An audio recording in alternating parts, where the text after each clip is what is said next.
if there's anything I want to be remembered for, it's that I helped people get serious about training, that I helped people realize that training is needed. It's cool. It's something, sexy, if you will, as a guy, that like, oh, wow, I need to go out there and do this. It's high speed is the phrase I'm looking for, because so many guys go Wyatt Earp Club style. I've got my gun, my wife's a nurse, we're good to go. Welcome to CV Ministries Church Security Through Prevention podcast. I'm your host, Daniel Blevins. My guest this week is Paul Buckner. Paul might be familiar to some as he is one of three that make up the church safety guys. And he has some other passions for ministry that are fantastic, and we'll cover many of those today. We cover so much ground in this podcast that is easily going to have to be two. And as you'll hear, we could have taken any of the topics that we covered and made standalone podcasts out of them. If there was a topic that we covered or mentioned and you would like to hear more about it, let me know and I'll see what we can do. Also, I continue to need your feedback on topics and guests. Some of you have sent me some great guest ideas, and not all of them have worked out, but that does not mean that I don't value or continue to need ideas. I still want to encourage you to do a Google review, as that continues to help us. We have added MeWe to our social media platforms this week and would invite you to join the CV Ministries page on MeWe. We haven't removed our Facebook CV Ministries page, but have just added another location. As always, like, share, and subscribe to the podcast. All right, let's get going and talk with Paul Buckner on a variety of topics. Paul, welcome to the Church Security Through Prevention podcast. Hey, glad to be here. Absolutely. Yeah, we've been trying to do this for a little while. I was on your guys' podcast with the church safety guys a while back, and that was a lot of fun. And yes, you wear a lot of hats in a lot of different areas. And so what we want to do is cover a lot of those different areas today, and just kind of see what God's doing and how you see ministry in these areas as well. So tell us a little bit about some of the hats that you currently are wearing. Okay. Well, I've been doing church security for somewhere between 10 and 12 years. I prefer to call it church safety because to me it's more inclusive. Got into that, love it. I love that type of ministry. The Lord brought me into doing chaplain work with police departments, which I dearly love. And I've been doing that for around 10 years. And then probably 5-ish years ago, I formally got involved in ministry-based executive protection. And so all of those are very similar. Those hats stack nicely, as it were, and they're great skill sets to have, but they're definitely different in many aspects. Yeah, they are, and it requires, but yet it's a similar mindset in a lot of it, in how we do it. Something that, and you and I were talking offline a little bit about it, is that executive protection piece, because I think that is that piece that when I'm out doing seminars, I get a lot of questions about how do you do it? How do you do it well? And it is so subjective. I always start out by telling them it's got to be a conversation with the pastor to begin with. We've had 2 different pastors at our church while we've been there, and they both are unique in what they're looking for or how they do ministry. And we've been able to come alongside both of them very well. So unpack what that looks like for you in what you see, because you're more, you're more engaged in that, or that's more of a specialty that you really like, Well, executive protection to me, and I might be a little bit biased, but there's so many aspects of executive protection that I think fit into the church safety world so well. And I think first and foremost, we have to remember that as church safety, we serve at the pleasure of our church board or pastors or however that works in our church. So, I told my pastors at my church when they were wanting me to be formally involved in it at my new church, and I said, not only do I serve at your pleasure, but I work for you. So to your point about different personalities, I don't dictate unless there's an active threat at that moment that's trying to hurt a pastor. I'm not going to dictate terms. And one of our pastors has a saying I love, which is policies, or people before policies rather, or people over policies. And so it's got to be a ministry mindset first. And I think that's one of the things that made me fall in love with listening to your podcast is the fact that you're all about the ministry aspect of it. We don't identify as God's SWAT team. To directly talk about what you were asking with executive protection, so many of the time people expect, well, obviously you have a background in law enforcement, or obviously you have a background in the military. And there are aspects of that service that are very, very useful. And as a civilian police chaplain, there are some aspects of that are very useful. And the relationships you can build with law enforcement are very useful. But Marines aren't taught to de-escalate, but as good church safety, you should be. And in the executive protection world, as a friend of mine says, if I have my firearm out, I've probably failed. And so with good preventative church safety and executive protection, I think really speaks to that. You're going to be looking at the environment, perceiving threats maybe before they happen, and evacuating people away from it, going into a lockdown, having an escape plan, getting the person that's in danger away, and having layered security, whereas oftentimes law enforcement is responsive in nature, I've served with guys in the executive protection world that were body stackers in the military, and they're very good at what they do, but they're trained to run over the top of the threat. To defeat the ambush, you go right through the center of the ambush. And in executive protection, if you and I were doing a detail together, one of us confronts the threat, and the other one gets the principal, the pastor, somebody that's in danger, away from the threat. And so there's a lot of aspects of site surveys and having a safe area, communication across the team that I think is a lot more applicable from the executive protection world to church safety as opposed to maybe law enforcement or military. Yeah. And it's important that churches have that conversation and look at it. Now, you're involved in your church security team, correct? Yes, sir. And what is the capacity? I mean, do you oversee it? So for 10 years at my last church, I developed the team and ran the team. And so I learned a lot, cut my teeth on it, and its successes were mine, but so were its failings. And then the Lord brought us to another church the better part of 2 years ago. And they kind of brought me in as they needed. And I've taken, I don't know if it's like a lieutenant or a shift lead position within that. And I oversee like the parking aspects of things and similar. And they've pulled me in when they've had a credible threat. We've got some people we escort in and out because of ongoing custody issues and stalkers and things like that. So I'm firmly entrenched in it. I don't lead this one, and it's kind of neat because the guy who does has a background in executive protection, law enforcement, and campus security. And I look forward to seeing because he's relatively new to that role, where he takes it, because so much of what he has for a background, I really think is meat and potatoes church safety.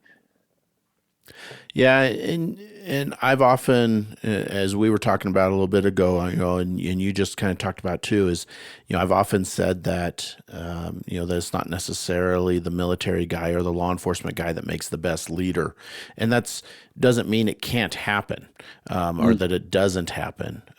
In that, I've seen some great. We just did a seminar not too long ago, and their leader is former law enforcement, and he's got an incredible heart for ministry and understands that it's not a, not a militant or a, the sanctified secret service. In that, but that God truly builds within us. I think all of us men have it, whether we build it or not, but most of us have recognized it is that heart to just be a protector. Amen. Yeah, that's who I am at my core. I've come to realize that over the years, and I may even have fought it years ago. But yeah, he made me to be a protector, and he made you to be a protector. And we need to rein it in and only bring it out when we need it. But there's that aspect that's even able to go to war. We're there to protect our family, and it's a God-given thing. at our seminars, I'll often tell people, I'm a really nice guy, even though, I say there's nothing, if somebody were to look at me, pass me on the street at the grocery store, there's nothing about me that says warm fuzzy. Like, I just want to go give that guy a hug. And part of that's by design, those just the way God created me, but part of it is probably just the way I carry myself as well, in many ways.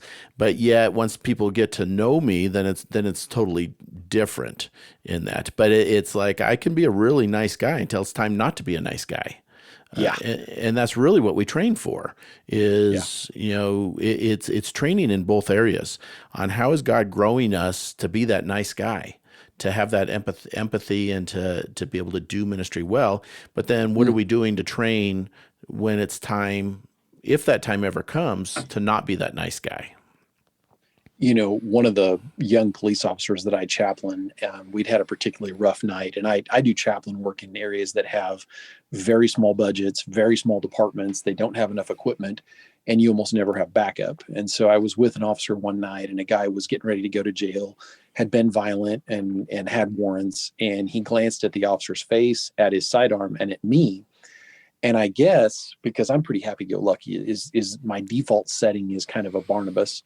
But I've kind of got, I don't know if it's a King David or one of David's mighty men. I've got that other aspect of my personality. And my friend tells me later, he's like, it's really funny. He's like, you have this werewolf thing you do. And I'm like, oh, really? And he goes, yeah. He goes, you were intent and focused watching him. And then he glanced at you, having just glanced at my sidearm. And he said, the look on your face was, I will hurt you. And I started laughing, and I had another young officer tell me, he said, you're kind of like an old dog. And I was like, okay. And I'm waiting for the joke, right? And he goes, no. What I mean is these young guys, rah, rah, rah, rah, rah, rah, they're all aggressive and they bark and everything. And he goes, you're that guy that just looks at somebody and goes, grr. Yeah. And I think it comes with maturity. And I do too. In that, to where, we don't have to flex that muscle, but when the time's there, we can definitely turn it on. Amen. Yep. So something you just touched on, and that I want you to talk about a little bit. I've read on Amazon, a little bit about it. I've heard some of your partners with church security, the church safety guys, talk about it. But that's the book that you guys wrote on War Ready. We're talking about being fit, and it's in multiple ways. I need to get a book. I need to get online and get a book, but I want to, will you unpack a little bit about what your mindset was for writing that? Because, we talk about, if you can't get across your property or through your building and not physically very well, or you can't do CPR for 10 minutes till they come, the professionals come, then how physically fit are you really to serve in this capacity? And you guys wrote a book really with that in heart. Yeah. So it started out about 2 years ago. About 3 years ago, I was coming up on 40. I'm 42 going on 43 now. And the Lord really laid it on my heart that I needed to be physically fit in order to go the distance for my own family. So I've got some very deep personal reasons for that. My dad died young, what have you. So I started a thing inside of the church safety guys on Facebook, inside of the group called War Ready. And the idea was, are you physically fit enough? Like you said, can you run? Could you, if you had to separate a pedophile from a kid that was trying to abduct the kid, do you have enough gas left in the tank after the run to fight or to do CPR, however? And so I called it War Ready with the intention of it being a 30-day challenge. We start with 10 push-ups. By the end of the month, we're doing 50 in a row every day. Sounds like a lot. You're a military man. Sounds like a lot till you really start doing it, and then your body adapts. We had people lose weight. One guy got a hold of me, good friend of mine, and he got a hold of me and he said, hey, I've lost 45 pounds doing just the walking and the different things that you guys are doing. And then James McGarvey, who started the church safety guys and brought myself in, brought Mike Scully in. James McGarvey has an amazing knack for distilling things down into a book. And he goes, Paul, I love this. I'm gonna write a book. So he really wrote a book and put my name on it. He goes, you keep doing what you're doing, And so I don't know if he was Aaron to my Moses or what, but he actually took it and made it way better.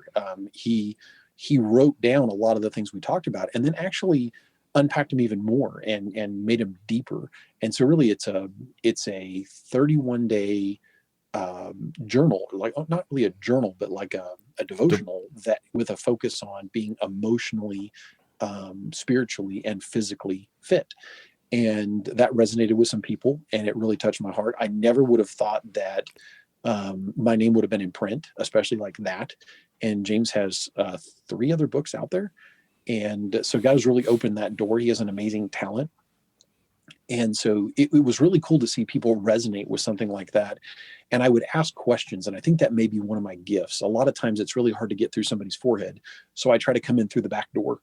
And I would ask questions like, who's going to take care of your family if you die young? Or this person has 100-foot lead on you and they've got a kid tucked under their arm and they're running for their car that's parked next to the interstate. I've worked security for a church that is right next to 2 junctions of 2 interstates, which means that kid is gone if you don't catch them. And do you have the stamina to get to that young person, or can you drag a 200-pound person across a foyer because there's a fire and they have succumbed to the fumes? And so I would ask tough questions like that, and which really, as much as anything, I was asking myself, and people would go, wow, I need to get fit. And so that's literally where War Ready came from, was me trying to do a challenge inside of the group, and it became a book. Yeah, and I think that's awesome. I said, because that's an aspect that, we look at the median age of most security teams around the country, and I'm going to do a podcast with a friend of mine. He's a fellow board member on the Faith-Based Security Network with me, but we're gonna talk about that a little bit. The median age for most security teams they're in their 60s. Ouch. For most of them, and you go to a security seminar, and most of them are in that age range. So what are we? Part of it is what are we doing? Are we physically fit to do that role? And fortunately, even on our own security team, we've had guys that have stepped back, and which has been great because they've realized, what, I don't have the dexterity, I don't have the capability to do it the way that it really needs to be done. So as we have people that are doing that, what are we doing to make others war ready? What are we doing to raise up young men within the church to serve, not just in the ministry of security? I mean, we're seeing this across all ministries. Look at ushers. They might have started being an usher when Moses was around, and now they're still doing it. But what are they doing to train up when they're done serving in that capacity? Well, you bring up a point that's very near and dear to my heart, which is when I was a kid, I was raised in a church for the first 13 years of my life that if you were going to make it in as a deacon, to become a deacon, you were probably in your 70s. To become an elder, you were probably in your 80s. And so there was no opportunity to be an usher, anything like that, to help. Most of the door greeters used a cane. And so if you were a young person, they were like, well, you've got 50 years to go, and then we'll talk about electing you as a deacon. And when God took us to a second church, and we were there as a family for 25 years, they immediately wanted us in different roles, because instead of 650 members that were mostly retirees, it was like 45 members. And they were like, help us, we don't have enough people. And if we're not inspiring our young people, they leave, and they will go to either a church, best case scenario, that does make them feel wanted and needed. That's huge for a guy. You need to feel needed as a guy. And they either go there and they get plugged in, or they stop going to church. And where women need to feel loved and appreciated in that aspect, men need to feel respected or needed. And so, yes, you're absolutely right. We if we're not careful, lose crops of young men because we don't have a place to plug them in. Yeah. And I think we've been really fortunate in that intentionality within our church. I think church, we could get off on a huge tangent. I think this is why we have churches dying throughout the country, is because they're not willing to reach out to the younger generations and pull them in to ministry, or to adapt, not change the gospel by any means, Right. but to be more relevant to them, and to say, yep, we have a need for you. We want to get you plugged in to serving within the church. And we've been real fortunate that we have a good group of 20 and 30-year-old young men that are serving within our security team, that are coming Praise up God. alongside some of us. I'm 52 years old. I mean, I'm not a young Hmm. man anymore. My son keeps saying, "But Dad, you can, we do martial arts together." And he's like, "Yeah, but Dad, you can still take me." And it's like, yeah, and hopefully that'll be the case for a while. But Right. um, he's on my son, at 22 is on our security team, and so is Nice. another young man, same age, on there, which is great. I mean, we need this younger generation to feel that they are needed and wanted, and that there is a place for them to serve, that it's Hmm. not just a place to just come hang out. I was at a Amen. meeting this morning with another ministry, and we were talking about, and I've talked about this with other men too, is that we're losing men. Nobody's teaching men how to be men Amen. in many ways. Yep. And we've got to get back to, what does that look like to be a man, to be the man that God's called us to be the man that serves our community, our churches, our world, Hmm. and yet is that protector, for our families, is that spiritual leader in our homes, and so on. But again, Yeah. I could get on multiple soapboxes with that, but There's so much to unpack there. This would be like a 4-part episode if we're not careful. To speak to that, I think a lot of times in our culture, we're being told today that masculinity in any form is toxic. And what's happening is a lot of young women are buying into that. And then I have these conversations with young women that are like, I can't hardly find a guy that would take care of me, and I want to know that I'm safe. And a need that God put in a woman's heart. It doesn't mean that she can't learn martial arts or learn to shoot or be part of a security team in any capacity. No, women are great at it, but a woman instinctively in her heart wants to know, this man will provide for me. I'm safe with him. He won't hurt me, but he won't let anyone hurt me. And I'm blessed, 17 years of marriage, to be in a relationship with a woman who sees that for the value that it is. But it took a while. And I actually have a loved one that I was put in a position where I had to protect one of my wife's stepdaughters and get between her and danger in a very, all of the cards were on the table, the chips were there, I was all in. And had this guy pushed me anymore, one of us wasn't going to make it. And it blessed my marriage in many ways. Not that it was hurting, but it blessed my marriage, because I think my wife saw, maybe for the first time, really what a godly protector looks like. And I'm not saying I'm a perfect example of it, but I think she was able to go, this is what's missing in so many relationships and in so many men. And it's not the Hollywood Rambo type, but it's the man that's like, oh no, I would lay my life down for you.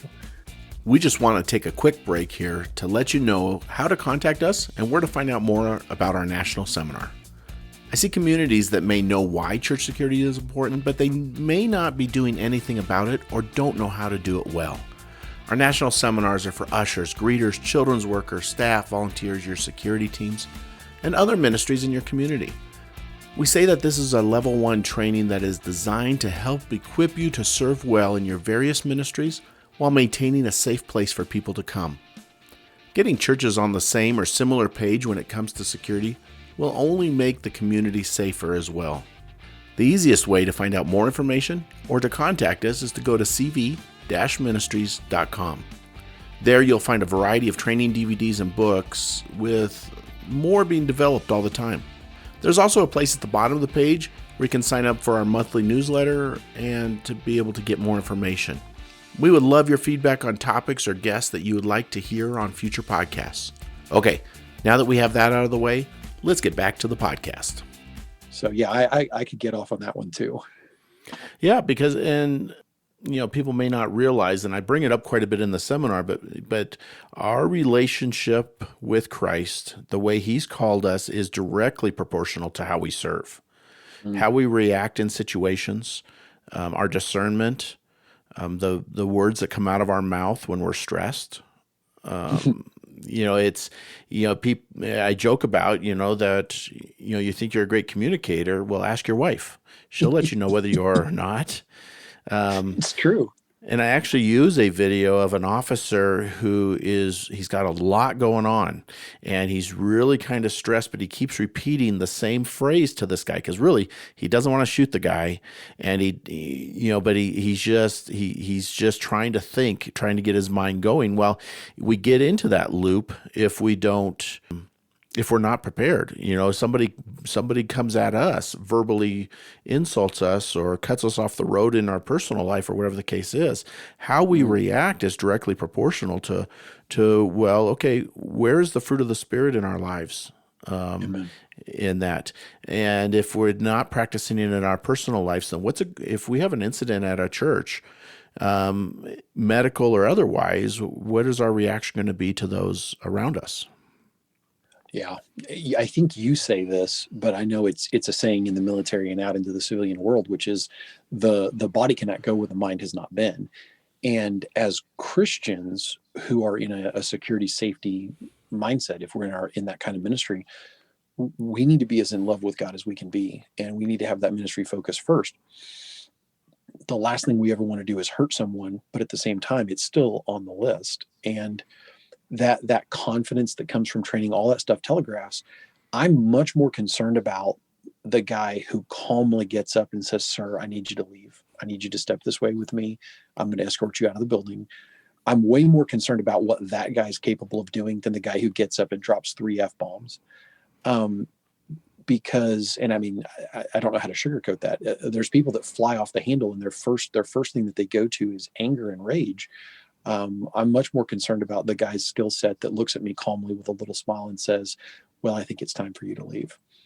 He's way more professional, and it's really easy to de-escalate a situation from being professional. Of course, this is your wheelhouse, de-escalation and all these things. It's really easy to de-escalate a situation when you're calm. But if you come at it enraged, it's really hard to back down, and we're only going to make it worse. So. Yeah. It's amazing, and people don't think of it or don't associate it. And there's way too much emphasis on, there's a large emphasis on just reacting, on just like the firearm piece or, the worst case scenario piece. But there's a gap for many churches between the firearm piece and ministry. Amen. And that we can't forget that it's ministry, and this ministry that I was with this morning, we talked about that too. That the likelihood of an active shooter is so remote. It's not that we don't prepare for it. I'm all about the preparation for it, but we have to be conscientious of all the in between times as well. Well, and I've got a great story that speaks to that. I'm at church one Sunday morning. I'd been given a DLR. It doesn't look right to watch.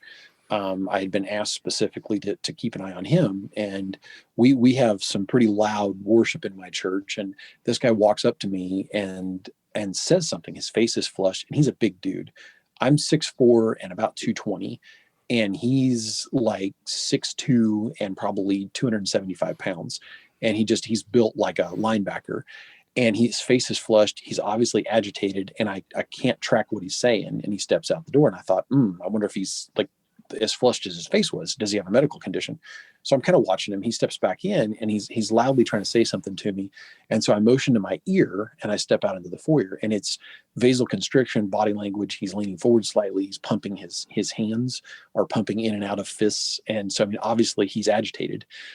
He's got his chin tucked slightly. He's about ready to go to war. And I'm thinking, okay, I need to get inside of this guy's OODA loop. And I mean, and you've that Air Force background where you understand the OODA loop better than I do. And I'm like, I got to get inside this guy's OODA loop, and I gotta distract him before this becomes physical, because he's building himself up to violence. And in a nutshell, I was able to find a phrase that distracted him. It got him excited. It got him off of what he was upset about. The pastor had mentioned money. And that just set him off. The pastor had mentioned that God had blessed the church with this, this, and this, and we were going to do a plant of another church. And it really bothered this guy. We'll come to find out he'd had a traumatic brain injury. A lot of times people with severe TBIs, they can have violent mood swings. And so I realized that. I'm listening to him, I'm watching him, and I was able to de-escalate him. I got inside of his OODA loop. I figured out what was going on, and I was praying because this was going to be a bad fight if he launched himself at me, and one or both of us was going to get hurt. And as I say many times to young police officers, you win 100% of the fights you don't have to fight. And God was good. God was with me. My training didn't fail me. And I de-escalated the guy. He's shaking my hand and pumping my arm as he's shaking my hand by the time we're done. And life was good. I didn't want to ride that bull. That bull was probably going to stomp me. And Right. that to me, I was able to show God's love. He was thanking me. He waved at me as he was leaving. And we kept an eye on him as a safety team, but nobody had to get hurt. And if I could point to examples like that, as opposed to the Hollywood idea of, well, I had my gun out and I had this guy on the ground until the cops get there, I'd much rather have the first one. Yep. Yeah. And the guys that are looking for the other one are, it's where, it's a pride thing that us guys struggle with anyway, to where, we're looking for that gratification. We're looking for that pat on the back. We're looking for, that affirmation in that. And honestly, it's an effort all the time, because God built that in us to want that, which is great. And we need it in a healthy way. But yeah, when we look at it from a ministry standpoint, it's like, what, there's a lot of things that happen that people never even know about, and we don't talk about, we don't brag about, because I know that in the grander scheme of things, I'll brag on other security guys, even if they don't brag on themselves, to where I've seen them come alongside somebody who's distraught and say, hey, let's go get a cup of coffee, and why don't you tell me what's going on? Well, now we've just moved them away from everybody else, and he's with somebody that's highly trained to handle themselves if they need to. And one of us is probably not that far away from him as his backup in that, to where we strategically do it, but we're strategically doing ministry at the same time, to where we're ministering to that heart. Hopefully it is like your story, that it is a good outcome in it. Yeah. Now, internally, even as you say it, I always cringe at the handshake, but that's just me, I just... Yeah. Well, and it's tough because, like a lot of law enforcement, they do fist bumps because they don't want to engage in that. I knew I had a deputy, about 45, 50 feet away watching. I had another safety team member watching with him. If this guy went hands-on with me at that point and was taking my hand, I could ride that bull long enough for backup to get there. Right. And it's hard in a Christian environment not to shake hands. You're talking about ministry.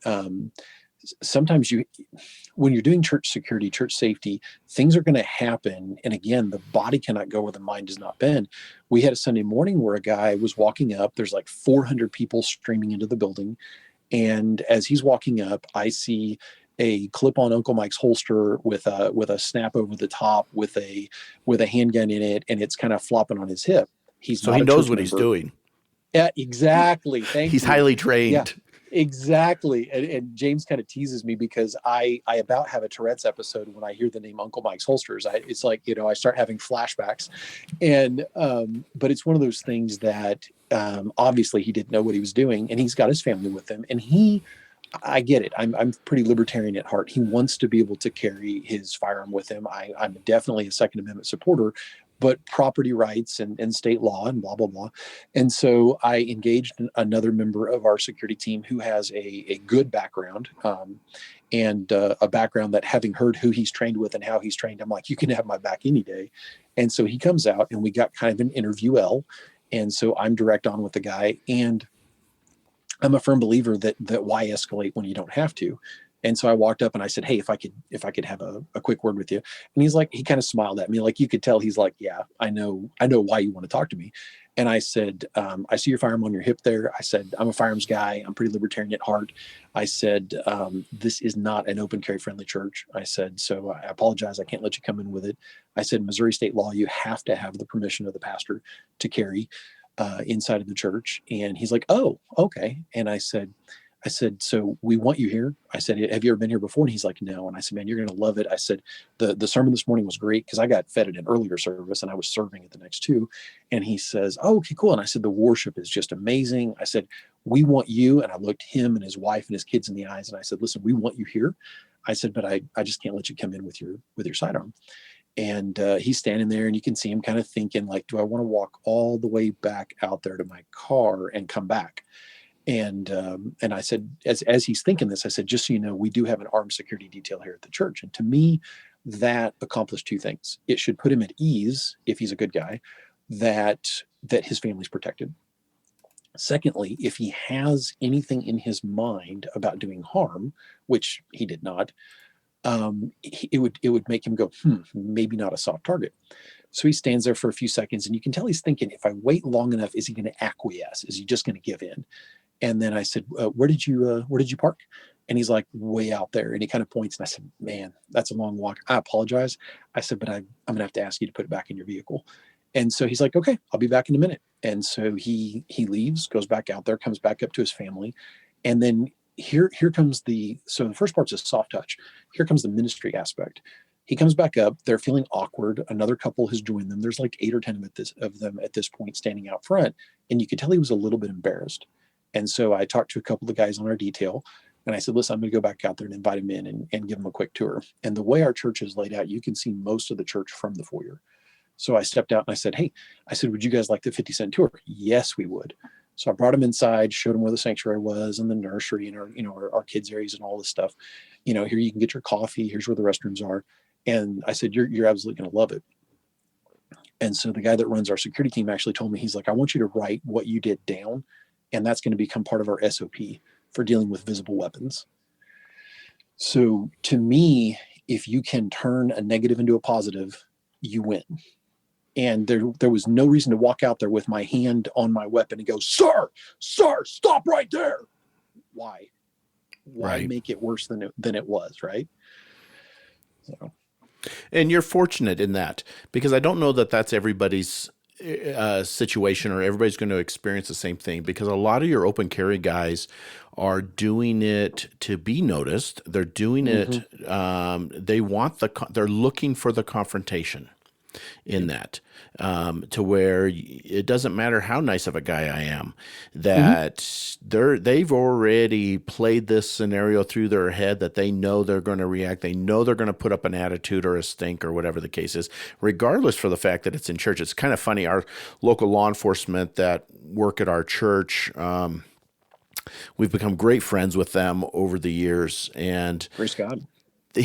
One of the guys will come up to me and he'll say, Dan, he needs to go to church again. And, like if he's, already been to once, and he notices somebody's got an attitude. He's like, he obviously didn't get anything out of coming to church today, kind of thing. Yeah. And so it's those individuals that a lot of times we run into where it's all the more important for us to keep our cool, all the more important for us to just smile and to let them know that, basically this is the way it is. Our church is very much that way. Yep, we recognize your right, your Second Amendment right to carry a firearm. We just ask that you just don't do it here.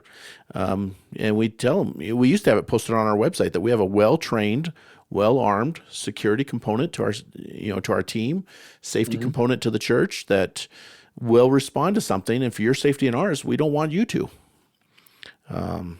And most people understand that. In a lot of cool and oddball ways. We actually have open carry churches in my area.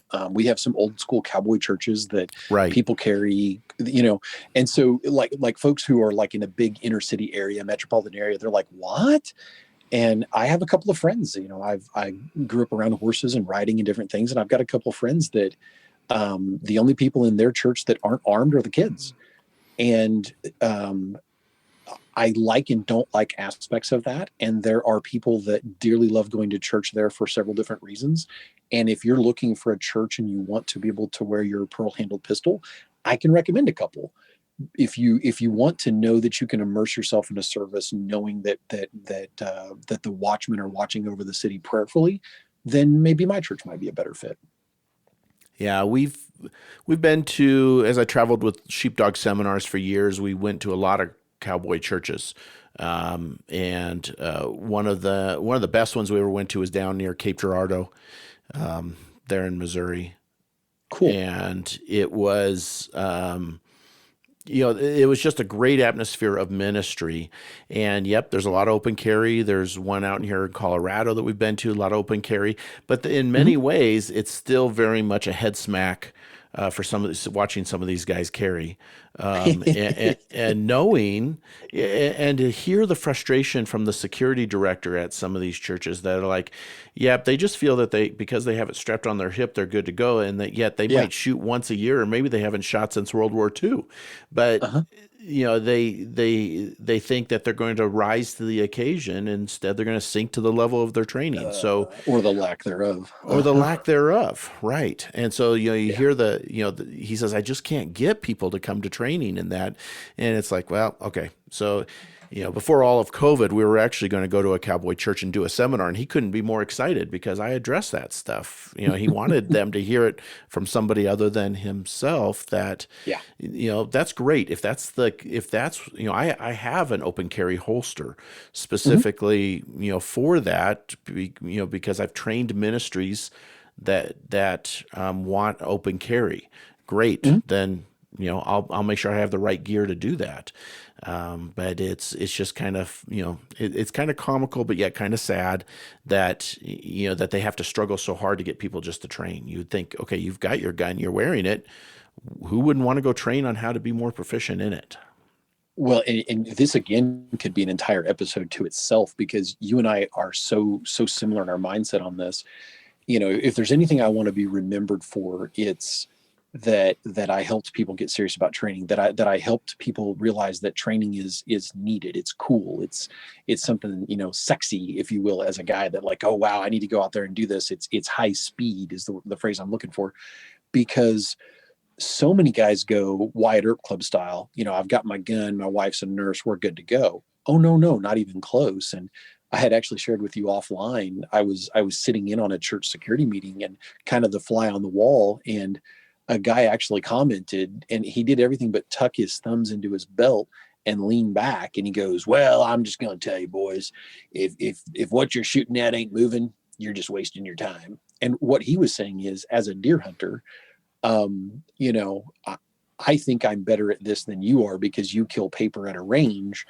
And of course, this guy has never trained. He's never done force on force. He's never done any moving and shooting at all. And that's an incredibly humbling thing. I mean, in force on force, I've taken out SWAT operators, and I've been taken out by a 14-year-old girl. Bullets go both ways. And so it was an alarming conversation to hear him say this. And I glanced at the security director, and I watched his eyes widen appreciably. And I kept thinking to myself, not my circus, not my monkeys. And I wanted to say, so you're going to set up a deer blind out in the parking lot and sprinkle corn out, and the bad guys, the jihadis, ISIS, they're going to come up to the corn, and you're going to smooch at them. They're going to turn towards you, and you're going to get that perfect heart shot. Because that's not how church security works. You're not going to have a deer rifle with a scope, and the target is probably going to be better armed than you are. And I just sat there thinking, don't talk, don't engage. Part 2 of this podcast will come next week. I hope that you'll be able to come back as I continue my conversation with Paul Buckner. Thank you so much for taking time to listen to this podcast. If you really enjoyed it and you found it of benefit to you, we really appreciate your feedback. There's several different ways that you can provide us feedback. One of them is to subscribe to the podcast, is to share it with others, and another is to contact us directly, particularly if you have any questions or concerns, or you want more information on how to host a seminar in your community. You can contact me directly at danielblevins@cv@heart.com, or you can go to our website, that's cv-ministries.com. Both of those will get you in the right direction. Until next time, Make sure that you're out there protecting the flock with a heart of service.